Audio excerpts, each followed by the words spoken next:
Olá pessoal, tudo bem? Aqui é Samuel Possebon, editor da Teletime. A gente está de volta com mais um episódio do nosso Boletim Teletime, nosso podcast diário com as principais notícias do mercado de telecomunicações. Vocês já sabem que essa semana a gente está aqui em Barcelona acompanhando o Mobile World Congress, o principal evento de telecomunicações do mundo, um evento que aqui discute as principais tendências, as polêmicas, enfim, o posicionamento das operadoras de telecomunicações e das principais empresas de tecnologia que estão explorando o mercado de telecomunicações, especialmente de banda larga móvel. Tem um tema que permeia os últimos eventos que a gente cobre, já faz mais de 10 anos que esse assunto aparece e que esse ano está especialmente polêmico. É o tema entre teles e operadoras de internet, ou entre operadoras de telecomunicações e empresas de internet, principalmente na questão das assimetrias e nas condições concorrenciais entre esses dois mundos. Basicamente, a alegação das empresas de telecomunicações é que as empresas de internet se beneficiam do tráfego de banda larga, elas utilizam a infraestrutura de banda larga para fazer a distribuição dos seus serviços, não pagam nada por isso, não pagam investimentos na rede, não pagam investimentos na infraestrutura e todo o valor que está sendo gerado nessa economia digital está sendo capturado por essas empresas de internet e não pelas empresas de telecomunicações. Esse é o pleito das teles. Isso tem sido colocado de maneira recorrente durante esse evento, tem sido colocado também nas manifestações que a gente tem visto das empresas de telecomunicações no Brasil. Não é, como eu disse, não é um tema novo. Mas, especialmente nesse evento aqui, ele ganha um pouco mais de corpo porque existe uma consulta que está sendo feita pela União Europeia com relação a esse tema, se deve ou não ter algum tipo de taxação para a construção de infraestrutura. As operadoras de telecomunicações alegam que elas vão dar um novo passo na construção dessa infraestrutura que vai além da simples construção de mais capacidade para banda larga. Agora eles vão ter que investir numa infraestrutura que vai gerar muito provavelmente, vai dar suporte muito provavelmente a toda a capacidade de tráfego para o ambiente do metaverso, da capacidade de tráfego necessária para a Web 3.0. Então, o patamar de investimento em infraestrutura, pelo menos é o que se prevê, vai aumentar. Hoje a gente teve um painel muito interessante que foi o painel com o co-CEO da Netflix e ele trouxe algumas visões e algumas posições bem interessantes aqui no evento. Obviamente, como era de se esperar, ele rechaçou completamente a possibilidade de que a Netflix, especialmente, mas as empresas de internet de uma maneira geral, paguem, contribuam com esse investimento em infraestrutura. E por que ele diz isso? Ele diz, se de um lado está sendo feito um investimento na infraestrutura, por outro lado essa infraestrutura e essa banda larga está sendo colocada porque o usuário tem demandado serviços. E que tipo de serviços são esses? São os serviços entregues justamente pelas empresas de internet, como a Netflix. Ele colocou que a Netflix nos últimos 5 anos investiu 60 bilhões de dólares em conteúdo. E deixou uma pergunta no ar, Quer dizer, se eu tenho que pagar pela infraestrutura de banda larga, eu tenho que cobrar também das empresas de telecomunicações por esse conteúdo que está sendo produzido? Seria justo que esse conteúdo também fosse remunerado a partir das empresas de telecomunicações. Uma provocação retórica que ele faz, claro, mas ele traz para o lado dele as empresas de radiodifusão, as empresas de mídia, ou que ele chama de broadcasters, que também hoje produzem uma quantidade muito grande de conteúdo, mas não necessariamente estão distribuindo na banda larga. Mas no momento em que começarem a explorar o streaming, e isso vai acontecer na visão dele, se a Netflix estiver sendo taxada, essas empresas também vão ser taxadas. Então, obviamente, que ele faz essa provocação para tentar ganhar aí a simpatia das empresas de mídia, das empresas de telecomunicação, das empresas de radiodifusão. Bom, esse foi o ponto que ele levantou. Ele trouxe também todos os investimentos que estão sendo feitos pela Netflix na parte de infraestrutura de cloud para dar suporte à distribuição desse conteúdo em CDN. São mais de 18 mil pontos de troca de conteúdos que a Netflix desenvolveu e que ela põe à disposição dos operadores de telecomunicações sem cobrar nada por isso, Ele ponderou também que a Netflix tem feito investimentos importantes na área de encoding para diminuir a quantidade de tráfego gerado pelo conteúdo que ela está distribuindo e, obviamente, ponderou que esse conteúdo hoje é o que desperta o interesse das pessoas por terem mais serviços de banda larga, por utilizarem mais os serviços das empresas de telecomunicações. Então foi uma resposta que ele deu a uma manifestação, uma lamentação que é seguida aqui em Barcelona. A gente vê todas as operadoras trazendo esse ponto. Então a Telefônica ontem, ao fazer a abertura do evento, a Orange, que também participou do evento, também trouxe esse ponto, a Deutsche Telekom também levantou esse ponto. Hoje a gente teve a apresentação do CEO global da TIM, do grupo TIM, o Pietro Labriola, que inclusive foi presidente da TIM no Brasil. Ele também trouxe esse ponto, e outras operadoras de telecomunicações, inclusive asiáticas, que não reclamam tanto, mas também trouxeram. Hoje a KT Telecom trouxe essa questão também no seu keynote. Então, todas as operadoras têm pontuado isso, a própria GSMA tem pontuado isso, e o Netflix foi aí a voz dissonante nesse muro das lamentações aí das operadoras de telecomunicações com relação a quem é que vai pagar por esse conteúdo.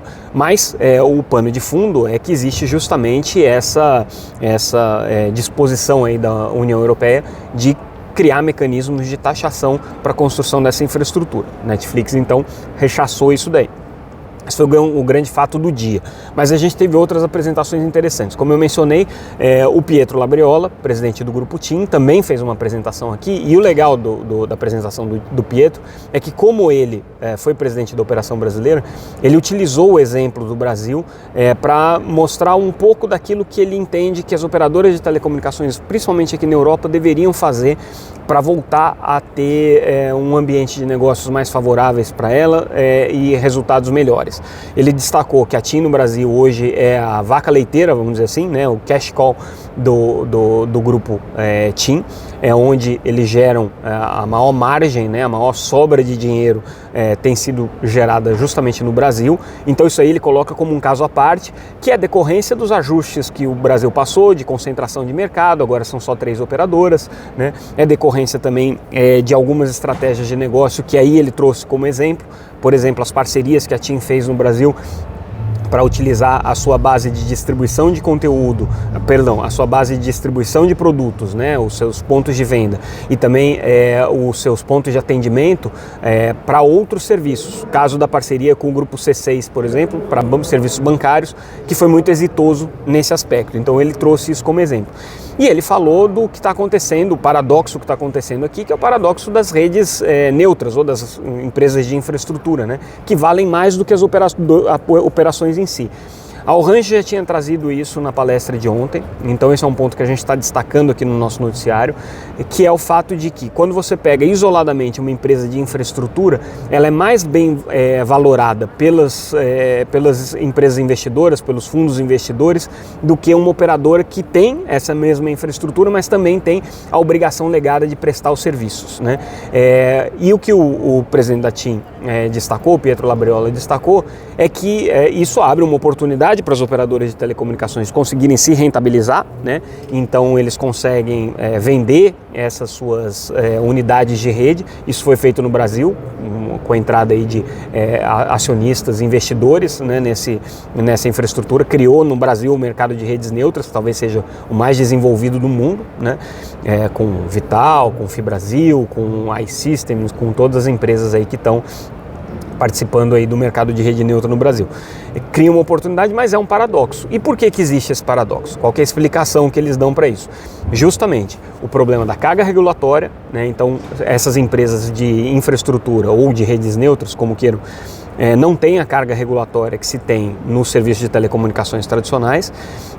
São empresas que não têm o legado de serviços, então não tem que atender consumidores não rentáveis, não tem que atender áreas não rentáveis, e não tem dívidas, São empresas que são criadas basicamente do zero, Então elas nascem sem endividamento e, mais importante, com contratos fixos garantidos, que são os grandes usuários dessas redes, as próprias operadoras de telecomunicações. Então isso daí é um paradoxo que foi bastante discutido aqui no evento, e é a primeira vez que se fala um pouco sobre essa questão da infraestrutura, porque essa é um movimento do mercado de telecomunicações meio recente.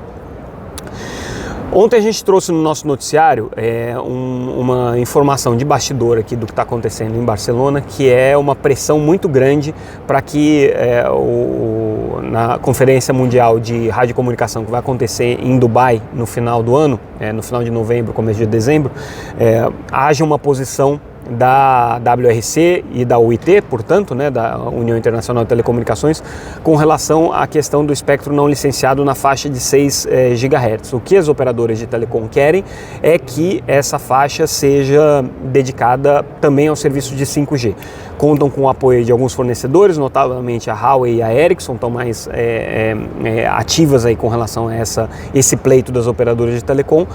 E eles têm uma grande pedra no sapato, ou pelo menos duas grandes pedras no sapato. Uma é o mercado norte-americano, que a FCC já alocou esse 6 GHz, esse espectro de 6 GHz para o uso não licenciado.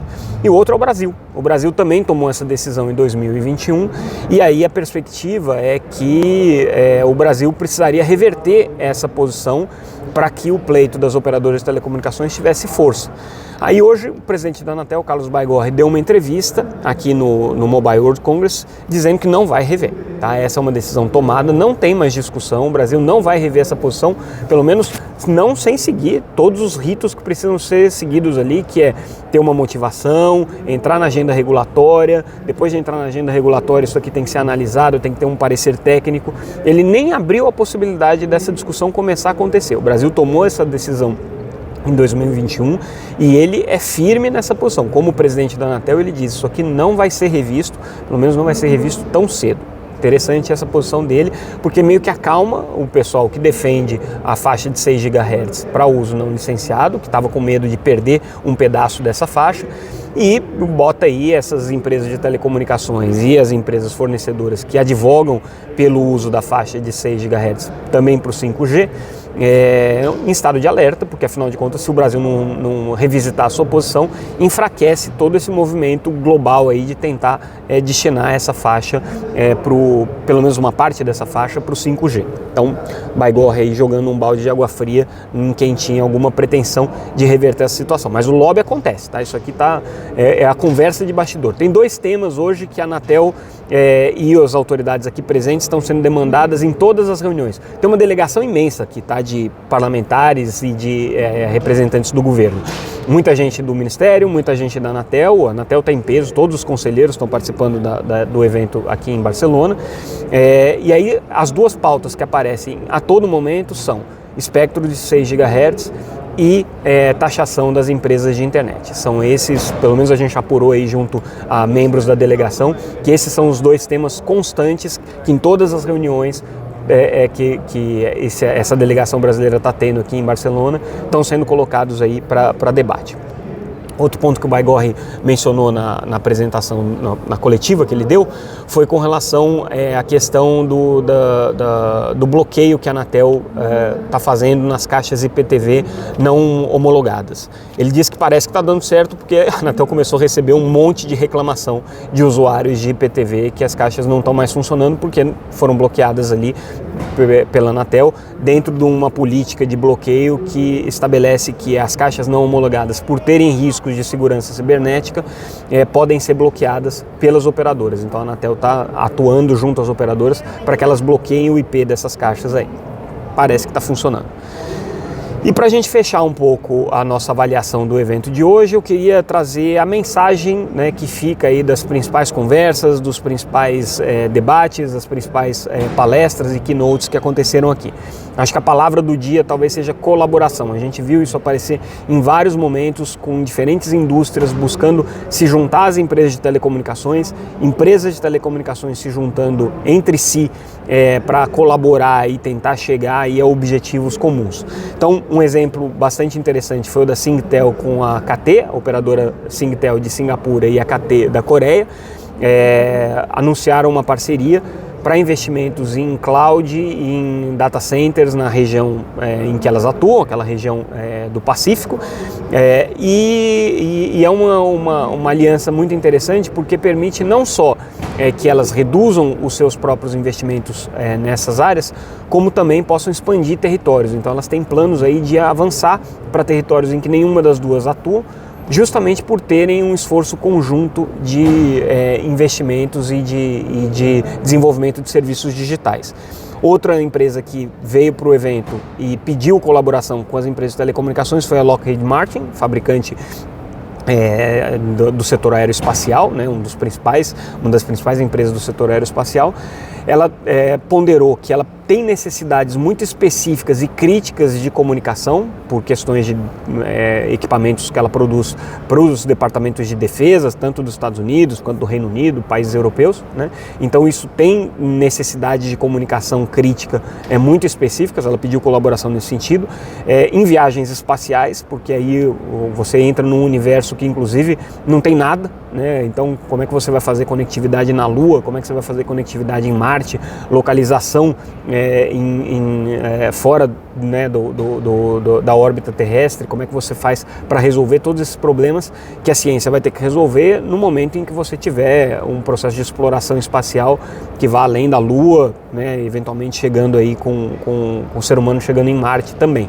Então a Lockheed Martin está preocupada com isso e conclamou as empresas de telecomunicações a colaborarem. Claro, é uma conclamação aí um pouco também retórica, né? Porque ninguém vai dizer, eu quero aqui ajudar a botar banda larga na Lua, mas tem empresas de telecomunicações que estão trabalhando nesse sentido. A Nokia, por exemplo, é uma empresa que tem, de maneira bastante intensiva, trabalhado em projetos em conjunto com as agências espaciais para desenvolver comunicação de 4G e de 5G na Lua.